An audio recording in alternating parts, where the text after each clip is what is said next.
Hello guys, welcome to Throne Academy. நம்ம இன்னைக்கு March 13க்கான நடப்பு நிகழ்வுகள் தான் பார்க்க போகிறோம். ஃபர்ஸ்ட் நியூஸ் பாருங்கள், இந்தியா மொரிஷியஸ் இடையே 8 ஒப்பந்தங்கள் கையெழுத்தாகுதுன்னு சொல்கிறாங்க.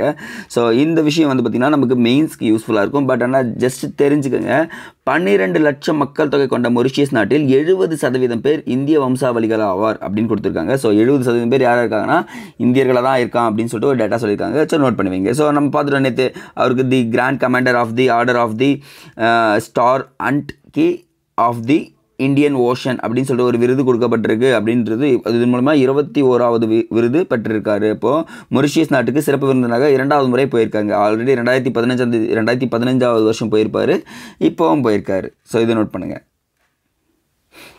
ஸோ அப்புறம் பார்த்திங்கன்னா ஒரு பெரிய ஆர்டிக்கல் கொடுத்துருப்பாங்க. அந்த ஆர்டிக்கல் நமக்கு தேவையானதை மட்டும் எடுத்துக்கலாமா.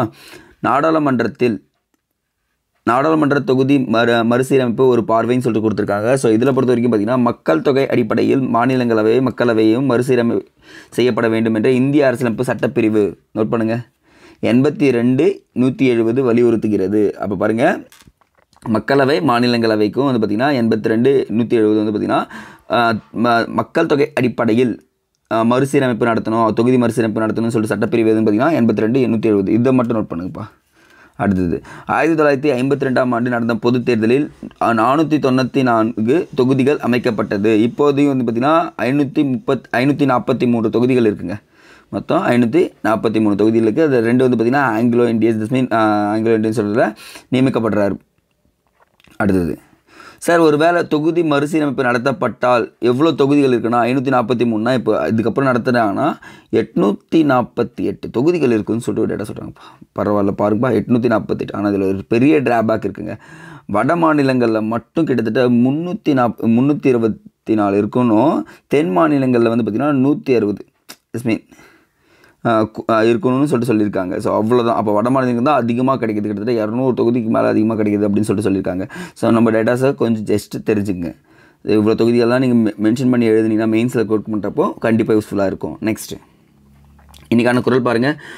பருவத்தோடு ஒட்ட ஒழுகல் திருவினை தீராமை ஆர்க்கும் இரு அப்படின்னு கொடுத்துருக்காங்க. அப்படின்னா என்னென்னா, காலத்தோடு பொருந்துமாறு ஆராய்ந்து நடத்தல், ஓகேங்களா. செல்வத்தை நீங்காமல் நிற்குமாறு கட்டும் கயிறாகும் அப்படின்னு சொல்லுவாங்க. ஸோ எந்த ஒரு விஷயத்தையும் காலத்தோடு செஞ்சிடணும், காலம் தாழ்த்தி செஞ்சிடணும், என்ன ஆகும் பார்த்தீங்கன்னா அது நம்மளை விட்டு போயிடும் அப்படின்றத திருவள்ளுவர் அழகாக சொல்லியிருக்காருங்க. அதுதான் காலம் அதிகாரத்தில். அடுத்தது ஸோ இப்படியே பார்த்தீங்கன்னா மொரிஷியஸ் பயணமாக கொடுத்துருக்காங்க. ஸோ கிரிட்டிக் நியூஸ் இருக்கிறதால நாலுலேருந்து தமிழ்நாடு எக்கனாமிக் சர்வே வந்துருங்க உங்களுக்கு. ஸோ தண்டி யாத்திரை தினம் பிரதமர் மோடி மரியாதை அப்படின்னு சொல்கிறாங்க. ஸோ நம்ம நல்லாவே தெரியும், தண்டி யாத்திரை சிவில் டிசோபீடியன்ஸ் மூவ்மெண்ட் சட்டமறுப்பு இயக்கம் என்றது ஒரு அறிவிக்கப்படுகிறது. ஆங்கில ஆட்சியில் உப்புக்கான வரி விதிக்கப்பட்டதை கண்டித்து கடந்த 1930ஆம் ஆண்டு மார்ச் 12ஆம் தேதி சபர்மதி ஆசிரமத்திலிருந்து 78 டெலிகேட்ஸ்னு சொல்லக்கூடிய 78 நபர்களுடன் காந்தி என்ன பண்ணார், கிளம்புறாரு. கிட்டத்தட்ட 241 மைல் 21 நாட்கள் போயிட்டு ஏப்ரல் 6ஆம் தேதி என்ன பண்ணுறாரு, உப்பு எடுப்பார். அந்த தினத்தை இப்போ வந்து கடைபிடிக்கிறாங்க. கிட்டத்தட்ட வந்து பாருங்கள் 1930லேருந்து ஒரு 2025 ஒரு இயரை வந்து நிற்கிதா. ஸோ அதனால் என்ன பண்ணலாம் பார்த்தீங்கன்னா இதை நீங்கள் படிச்சு வச்சுக்கணும். ஸோ இன்றைக்கி போய்ட்டு என்ன பண்ணிங்கன்னா உப்பு சத்தியாகிரகத்தை ஃபுல்லாக படித்து முடிச்சிருங்கப்பா. ஓகே காய்ஸ், இன்றைக்கி வந்து பார்த்திங்கன்னா கரண்ட் அஃபேர்ஸ் இவ்வளோ தான் முடியுது. ஸோ நான் சண்டே வந்து பார்த்திங்கன்னா உங்களுக்கு வீக்லி வீடியோவும் அட் த சேம் டைமில் எக்கனாமிக் சர்வேவும் நம்ம முடிஞ்ச அளவுக்கு போட்டு விட்ருங்க. ஓகே, குயிஸ் அட்டென்ட் பண்ணுறேங்க. தேங்க்யூ.